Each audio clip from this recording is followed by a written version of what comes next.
Yesterday I had the privilege of seeing Hamilton on Broadway. I had some great seats too. It was orchestra row D, so it was an amazing experience. And to prepare for it, I actually read the biography, this massive tome here. But what was really interesting is that all of the major accomplishments of Hamilton, everything that he did, right, was based on content. It came from his pen, right? You have the Federalist Papers, which were the basis of our Constitution. That was all, dozens of them were written by Hamilton, right? You have 4 major economic reports that were put out when he was Treasury Secretary. Again, content. Then you have the hundreds and hundreds of newspaper articles and columns that he published during his career to support one cause or another, or to support a political ally, or against a political opponent. So again, all content. Now, content is just as important today, especially for retailers and brands. And there are 3 things that you want to keep in mind when you're developing content for your audience, right? And your audience would be your customers and your potential customers. So the first thing is you want to deliver value, right? You want to meet their content needs. And the best way to find out what those needs are is to ask them or to listen to their questions.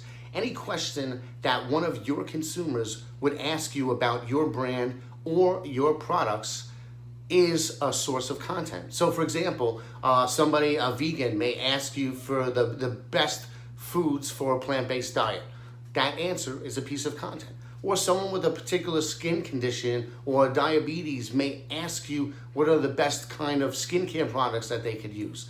The answer to that is a piece of content. If you answer all your potential customers' questions by putting out content, they're going to view you as the go-to source for information, and down the road when they're ready to buy, for their purchases. So number 1, deliver value. 2, deliver content consistently. So you want to make sure that you're just not doing a one-off piece. You want to put something out on a regular basis throughout the year, right? Number 3, content distribution. You want to make sure that your content is reaching your audience where and how they consume content.